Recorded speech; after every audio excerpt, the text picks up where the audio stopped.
Bienvenidos a JNE Edición Central. Soy Lice Guzmán y hoy estoy acompañada de mi compañero Jairo. Jairo, ¿cómo estás? ¿Qué tal? ¿Cómo están? Bienvenidos a JNE Noticias. Hoy tenemos importante información acerca de lo que es el adelanto de elecciones. Tenemos abundante información electoral. Lizzy, ¿qué te parece si presentamos nuestros titulares? Exacto, adelante.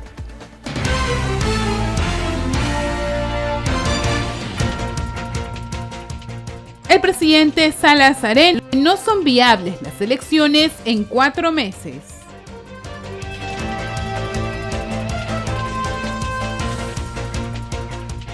Y el Jurado Nacional de Elecciones aclara que si el Congreso recorta los plazos de las fases, será su responsabilidad el resultado final.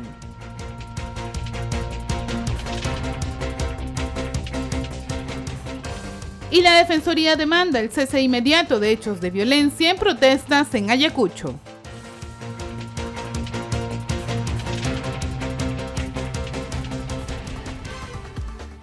El presidente Jurado Nacional de Elecciones, Jorge Luis Salas Arenas, precisó que la propuesta para realizar elecciones generales en 4 meses no sería viable, debido a que afectaría distintas fases del mismo proceso electoral. Veamos. Tras el inicio del debate de los proyectos de adelanto de elecciones generales a fines de 2023 e inicio de 2024 en el Pleno del Congreso, el presidente del JNE, Jorge Luis Salas Arenas, sostuvo para JNE Noticias que la propuesta para realizar comicios en un plazo de 4 meses no sería factible. El proyecto de acortamiento a 4 meses impediría la realización de las elecciones primarias. De modo que los candidatos tendrían que ser prácticamente, si no es designados por los miembros del partido, hacerlo en unas internas sumamente acotadas porque no habría plazo y probablemente quedarían fuera las organizaciones políticas que están en proceso de inscripción, con lo cual la oferta electoral para que la ciudadanía escoja y también el derecho de la participación política quedarían notablemente afectados. No son viables las elecciones en 4 meses. En este sentido, el presidente del ente electoral precisó también que el acortamiento del plazo habitual afectaría la calidad de los comicios, la participación de las organizaciones políticas que están en vías de inscribirse, así como la propia ciudadanía por tener una menor cantidad de oferta electoral. Si se acortan los plazos, se puede perder la calidad. Entonces, por eso es que el Congreso tiene que tener en cuenta que cuando se produzca una reducción de los términos, que su fase se está sacrificando y al final podríamos tener elecciones que, habiendo querido hacerlas rápidamente, sean defectuosas, ¿no? Entonces, el ánimo es que eso no ocurra. El presidente del Jurado Nacional de Elecciones señaló durante su ponencia ante el Congreso de la República que si el Parlamento recorta los plazos de las fases del cronograma electoral será enteramente su responsabilidad, la del Congreso. El presidente del Jurado Nacional de Elecciones, Jorge Luis Salas Arenas, durante su presentación en el Congreso de la República, indicó que se debe respetar el debido proceso electoral, el mismo que es un conjunto de actos con fases y subfases que tienen tiempos previstos en la Constitución y las leyes. Todo este conjunto de fases y subfases integran el debido proceso electoral. Y no se puede recortar el proceso electoral por días o por semanas a voluntad, porque perjudicaríamos el desarrollo de elecciones de calidad. Indicando además que de recortar el tiempo y plazos para el adelanto de elecciones sería responsabilidad entera del Congreso de la República asumir los resultados finales. Si el Congreso quisiera recortar los plazos en alguna de las áreas o de las subfases que hemos señalado, será de su entera responsabilidad el resultado final. Estos temas están pautados técnicamente, no los ha generado el Jurado Nacional de Elecciones, ni la OMPE, ni RENIEC. Así los hemos encontrado, ¿no? Y son razonables. En ese sentido, explicó que los organismos electorales brindan un sustento técnico y se debe respetar dichos plazos legales. El tema de la reducción de plazos no es un tema que competa al Jurado Nacional de Elecciones. Nosotros no podemos señalar que hay que reducir los plazos ni en qué medida hay que reducirlos. Hemos dicho que los plazos tienen una raigambre, un sustento técnico. Si reducimos el plazo, colocamos en riesgo la solución final del proceso, porque nos atropellamos. En fin, si el Congreso los reduce, porque ojo que son plazos legales, tendrá que decir por qué los reduce y cómo se va a resolver ese tema, porque puede generar aquí un conflicto seguramente cuando se deje de resolver o no se resuelva a tiempo aquello que tenía que haberse resuelto. Cabe destacar que la presencia del presidente del JNE en el Congreso junto a las autoridades de la OMPE y el RENIEC responden al requerimiento de la opinión técnica sobre el proyecto de ley que propone un adelanto de elecciones para abril del 2024. Con 49 votos a favor, 33 en contra y 25 abstenciones, el Congreso de la República rechazó el dictamen que proponía el adelanto de elecciones generales para el 2023, según el documento final en mayoría que presentó el legislador Hernando Guerra García. También se proponía que los congresistas mantuvieran sus funciones hasta abril del 2024, incluso después de finalizados los comicios. El Pleno, tras la votación, suspendió la sesión en el hemiciclo para que luego se reanude con la reconsideración de dicha propuesta para celebrar elecciones en diciembre del 2023 y también para votar un segundo dictamen que propone las elecciones para julio del mismo año. Y justamente en el contexto del adelanto de elecciones y antes de la primera votación en el Pleno del Congreso de la República, tuvimos una entrevista con la periodista y abogada Rosa María Palacios. Vamos con la entrevista.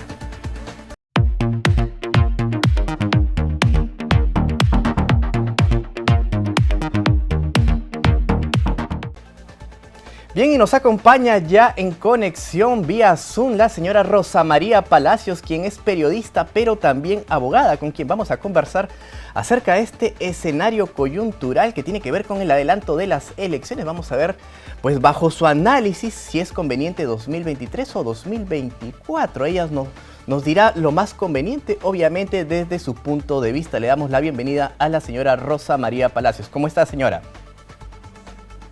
Muchas gracias por la invitación y gracias a toda la audiencia que nos acompaña.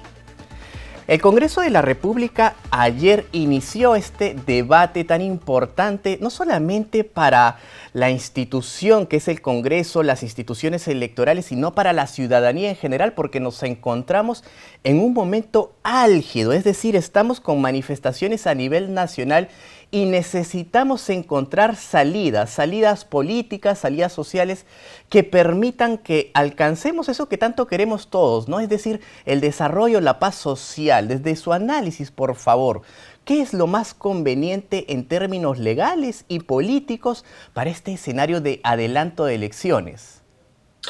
Hay que considerar lo siguiente. La fórmula de adelanto de elecciones es una fórmula que se ha usado en el año 2000 al 2001.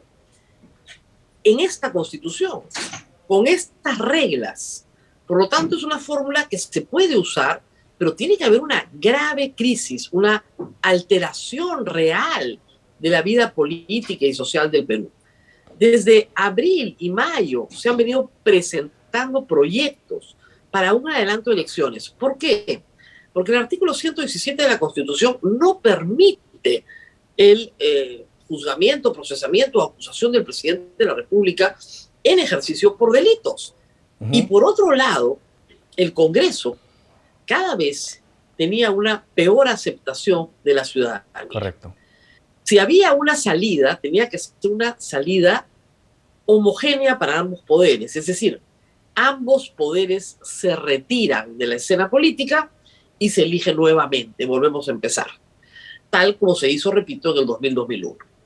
Lamentablemente, estos proyectos no fueron considerados por la Comisión de Constitución.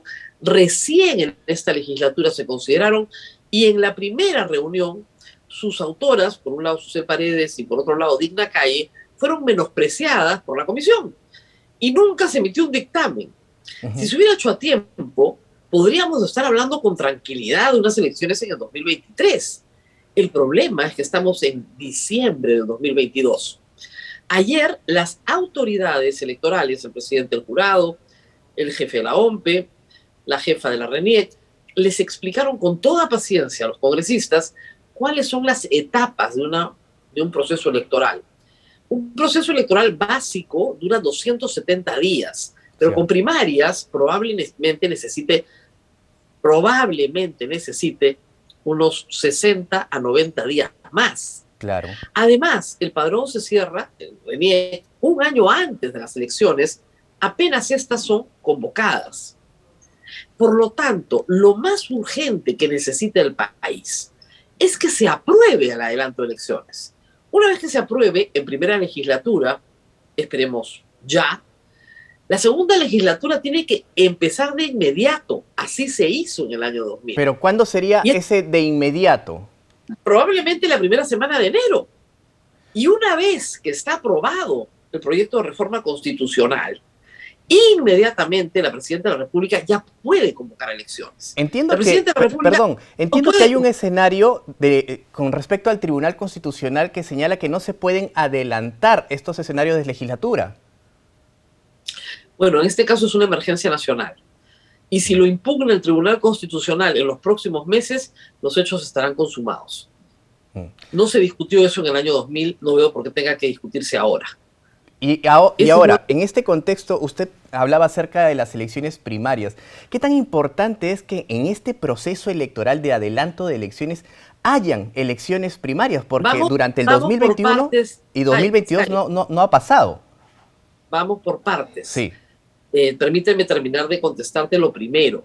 Entonces, si estamos hablando de un plazo de un año, que no es lo mismo, ¿no es cierto?, que se hace cuando se convoca solo elecciones parlamentarias en 4 meses, porque solo es parlamento, no hay candidatura nacional de presidencia, ¿ok?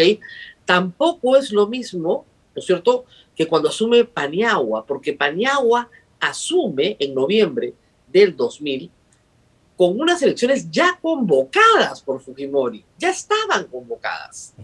Claro. Entonces, es diferente, ¿se dan cuenta? Hay que ir paso a paso en esto.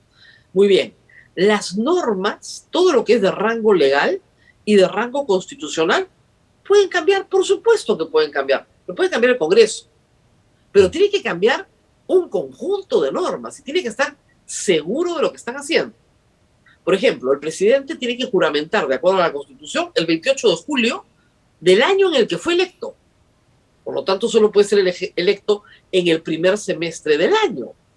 Y es muy pronto para hacerlas en 2023.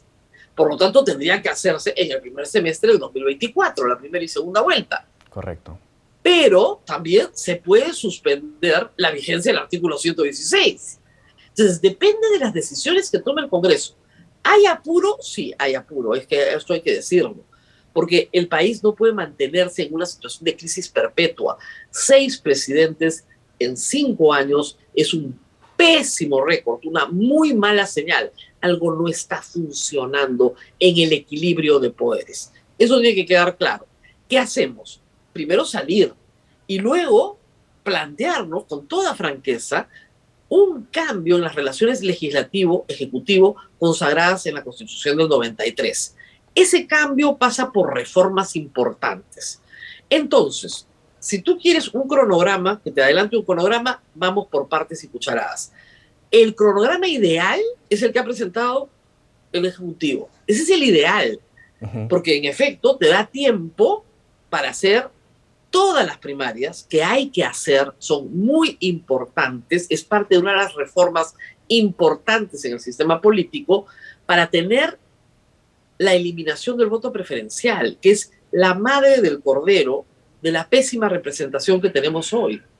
Nosotros tenemos 130 llaneros solitarios, no tenemos partidos políticos sólidos. si eliminas el voto preferencial, regresas a la solidez del partido. Porque tu inscripción, tu postulación, la aceptación del público va a depender de tu marca personal, que es el partido. ¿Okay? Entonces, las elecciones primarias suspendidas 2 años, la primera vez con razón por la pandemia, la segunda vez absolutamente sin razón. Sin duda. Sin razón. Tienen que celebrarse de una vez porque es parte del paquete de reformas políticas que venimos discutiendo desde el 2018. Ahora, entonces, lo ideal, Jairo, es eso. Pero contra eso conspira la urgencia. Correcto. Entonces, si tú modificas plazos en la ley, si tú modificas el artículo 116, entonces las elecciones podrían celebrarse simbólicamente, creo yo, en diciembre de 2023 o en noviembre de 2023. Ya, pero... La primera vuelta. Ya, está bien, pero sin duda, o sea, entiendo la explicación, pero mi pregunta va a este escenario. Es decir, ponemos el plazo máximo diciembre del 2023. Se dice que en el 24 sería ideal. Un analista político, señor Requena, señala que aún colocando el escenario del 24, las reformas no podrían alcanzarse porque, claro, salimos al contexto de las elecciones, pero muchos dicen hay que hacer las reformas. Usted habla del voto preferencial, hay que incluir las primarias. ¿Alcanzaría tiempo para otras reformas? No, la reforma de las primarias ya está hecha. Sí, pero no ha sido efectiva. Varias reformas están hechas. Correcto. La primera es la de inscripción de partidos políticos, ya no con 700.000, 800.000 firmas, sino con militantes. Se necesitan 25.000 militantes. Primera reforma hecha. Y está en marcha. Las primarias ya se hizo una reforma y está en marcha. Paridad y alternancia se ha hecho y está en marcha. Y eso es una de las razones por las cuales se dificulta aún más la elección, porque hay que verificar que ese requisito se cumpla. Entonces, hay reformas que están, pero si incorporas un Senado, tienes otro proceso electoral, porque ya no solo diputados, sino senadores. Si incorporas en este debate las relaciones ejecutivo-legislativo en otros términos, esas sí pueden aplicarse para el gobierno que entra. No tienen que aplicarse para el proceso electoral. Pero si incorporas un Senado e incorporas la reelección parlamentaria, tienen que incorporarse para este proceso. Ese es el problema. Y en eso sí estamos contra el tiempo. El señor Requena tiene toda la razón. Pero si se discutieran, fíjate tú, entre una legislatura extendida todo enero y se ratificaran en marzo, tú perfectamente puedes hacer para, no sé si para diciembre, pero probablemente un poquito más adelantado el calendario para el siguiente marzo, las elecciones, adelantar un par de meses. No te da para mucho más. Ahora bien, hay otras reformas que no son de carácter electoral, pero que sí son determinantes en la vida política del Perú. Entonces, la vacancia por incapacidad moral permanente no puede ser utilizada como un mecanismo de revocatoria del mandato. Para un presidente que delinque en el ejercicio del poder, tiene que haber una modificación del 117 poniéndola a tono con la corrupción de Naciones Unidas contra la Corrupción, que prohíbe inmunidades y privilegios especiales. Entonces el presidente sí puede ser juzgado durante su mandato como cualquier peruano. Y 2, la disolución del Congreso, que es también la espada de Damocles sobre los congresos, basada en dos negativas de confianza, en este momento ha sido desnaturalizada por una ley que aprueba el Congreso y que valida el Tribunal Constitucional, pero que es una ley constitucional. Entonces, eliminemos la figura y regresemos al sentido tradicional del presidencialismo norteamericano, que incluye la renovación del Congreso hacia la mitad del mandato. Sin duda. Por partes. Entonces, con eso tú tienes una nueva correlación de fuerzas en el Congreso que responde al sentir popular cada 2 años y medio, y tienes, además, una nueva correlación respecto al Ejecutivo. No hay ninguna necesidad de disolver el Congreso. Ahora, con lo cual, sí, pues sales adelante. Pero eso demora. Eso demora. Y lo más grave, Jairo, todo lo que te he explicado, que es muy razonable, muy lógico, los académicos están de acuerdo, en su mayoría, no es aceptado por las agendas diminutas y particulares de los 130 señores que tenemos sentados en el Congreso. Claro, es un tema de voluntad política, sin duda. Así es. Sin duda. Todo Ahora, el tema de voluntad política. Tengo una última pregunta que quisiera plantearle, es con respecto al 2023-2024, los partidos que están en proceso de inscripción. Ahora mismo, ¿no?, están 15 partidos políticos en proceso de inscripción. Tenemos ya partidos inscritos sin duda, pero ¿cómo quedaría este escenario en términos de la participación política? O sea, a ver, que pasaron la valla 10, son los mismos que están en el Congreso. Uno más que logró inscribirse, el Frente Esperanza, que ya participó en las elecciones regionales y municipales. Punto. Los 15 que siguen están en carrera, dependen de las verificaciones del Jurado Nacional de Elecciones, de la OMPE y la RENIEC. Algunos recién están formando comités. Otros ya presentaron su documentación. Para los que ya presentaron su documentación completa, el jurado les tiene que dar un procedimiento rápido. Porque, digamos, si queremos modificar la oferta electoral, necesitamos nuevas caras, nuevas personas, nuevos partidos, no cerrarles la puerta. Ahora, en la jurisprudencia del jurado, el partido nuevo tiene casi hasta el último minuto para participar, pero con primarias ya no va a ser así. Con primarias tienes que tener primarias primero, y primarias auditadas, fiscalizadas por la OMPE, son primarias abiertas, simultáneas, obligatorias, donde vota el padrón de 25 millones de personas. Claro, para todos los electores, sin duda. Para todos, y con valla, Entonces, ese es el problema. Bueno, vamos a ver qué es lo que ocurre en los próximos días, porque hoy tenemos nuevamente la discusión acerca del adelanto de las elecciones. Ya el sistema electoral, los representantes del Jurado Nacional, el representante, ¿no?, del Jurado Nacional de Elecciones, de la Oficina Nacional de Procesos Electorales y la señora Keklin del Registro Nacional de Identificación y Estado Civil han puesto las cartas sobre la mesa, y eso es muy importante porque permite ayer claramente, sí, pero muy finalmente está en las manos del Congreso de la República decidir. Le agradecemos a Rosa María Palacios, periodista y abogada, por toda la información bastante nutrida e importante en este contexto electoral. Muchas gracias, Rosa María.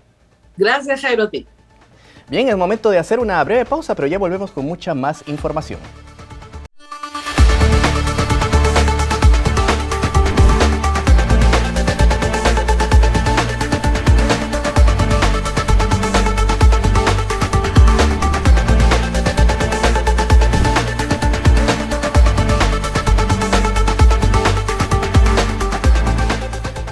La Defensoría del Pueblo se pronuncia tras los últimos hechos de violencia ocurridos en Ayacucho. En el comunicado da sus condolencias a sus familiares.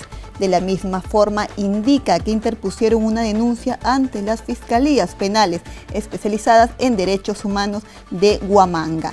Ello para que se determine la responsabilidad por las graves vulneraciones que han afectado la vida y la integridad de las personas.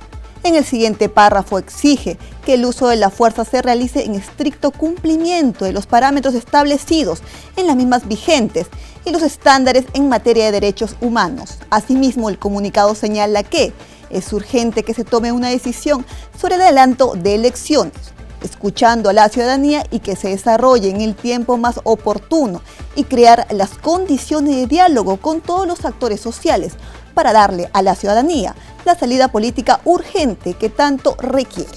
En este contexto, escuchemos a la defensora del pueblo, Eliana Rebollar, quien dio una entrevista a RPP sobre estos hechos. Un llamado precisamente recordando que en la ciudad estaban sobrevolando los helicópteros, estaban lanzando bombas lacrimógenas desde arriba y no sabían lo que pasaba. Entonces, esta situación sí genera un recuerdo muy doloroso en Huamanga, y Huamanga no es cualquier ciudad. Ahí hemos sufrido el terrorismo. Yo se lo he dicho al ministro del Interior, hagan las cosas como debe ser. El ejército peruano no puede detener, va en apoyo a la policía, no puede a mansalva tirarse balazos a la población. Ese apoyo tiene que darse.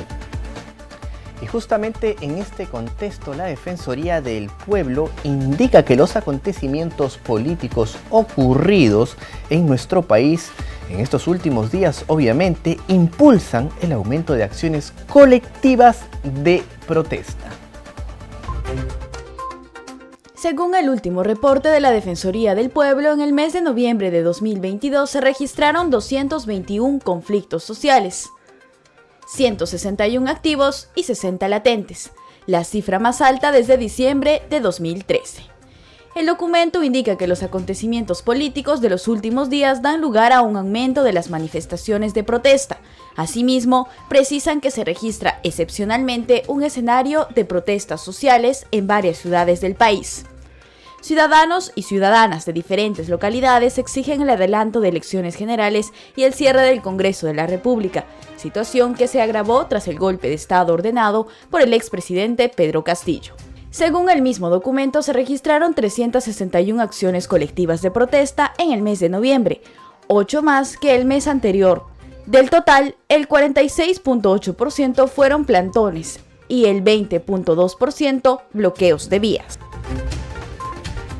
A raíz del estado de emergencia decretado por 30 días a nivel nacional, el gobierno determinó también la inmovilización social obligatoria en 15 provincias de 8 departamentos del Perú. Se registraron protestas violentas. Conozca cuáles son.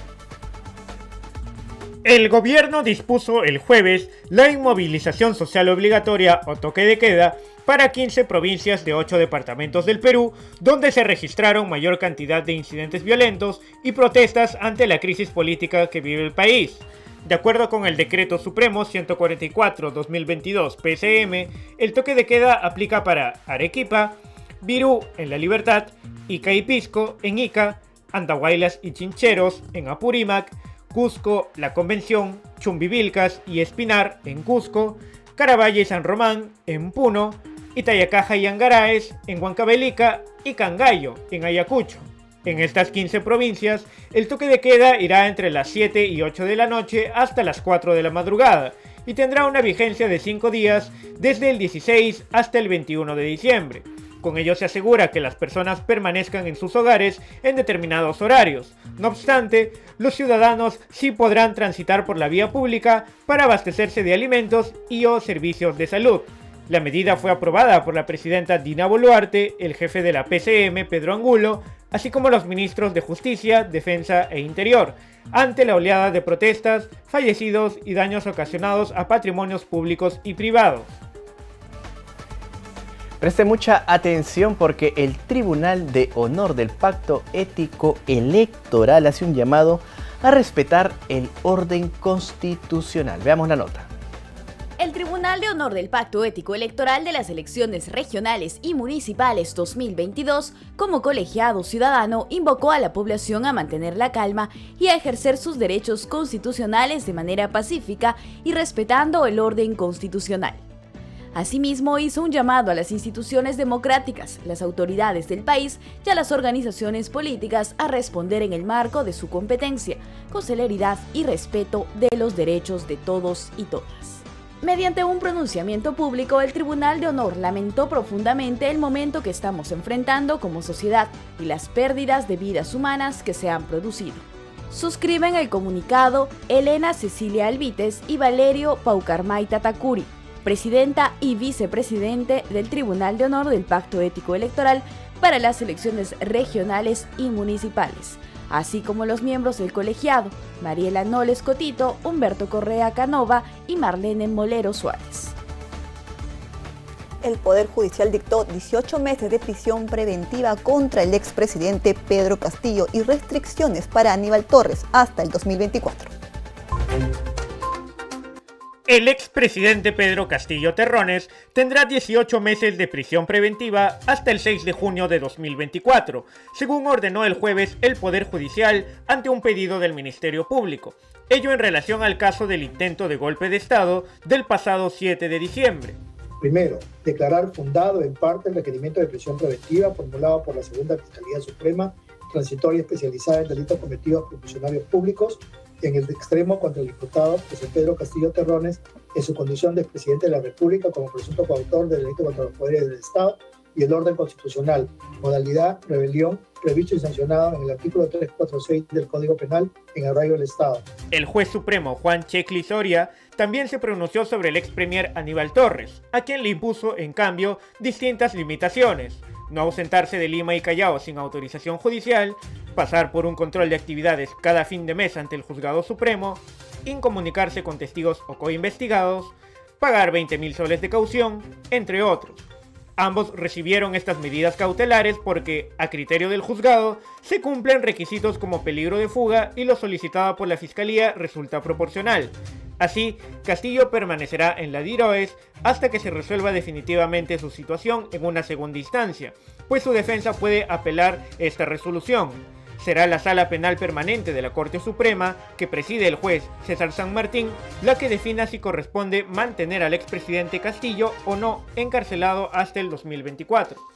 Parte de las razones que dio el juez Checli para imponer la prisión preventiva se puede también acusar y sentenciar a Pedro Castillo, y mantener asegurada la investigación en su contra por los delitos de rebelión, conspiración, abuso de autoridad y grave perturbación contra la seguridad pública. Y en el marco de la segunda vuelta regional, 7 jurados electorales especiales proclamaron los resultados a nivel regional. Solo queda uno pendiente para el día de mañana sábado. 8 jurados electorales especiales programaron la proclamación de resultados de la segunda elección regional llevada a cabo el pasado 4 de diciembre, ello luego de haber recibido el reporte de cómputo de resultados por parte de las oficinas descentralizadas de procesos electorales de la OMPE al 100%.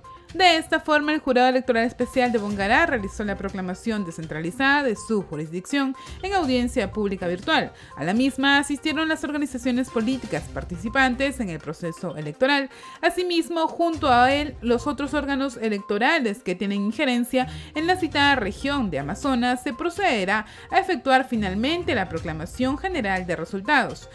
Otros órganos electorales de primera instancia hicieron lo propio. Se trata de los jurados electorales especiales de Quispicanchi, Pasco y el Callao. En tanto, hoy viernes 16 se realizarán las proclamaciones descentralizadas de los jurados electorales especiales de Guaral y de Espinar y Canchis. En tanto, en Yauyos será mañana sábado 17. En ese sentido, los jurados electorales especiales vienen llevando a cabo estos actos con la debida celeridad, respeto al debido proceso y ceñidos a la ley en el marco de la segunda vuelta regional.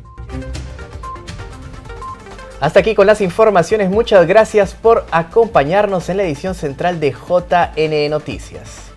Así es, Jairo, lo dejamos con imágenes de las Islas Ballestas. Que pasen un excelente fin de semana.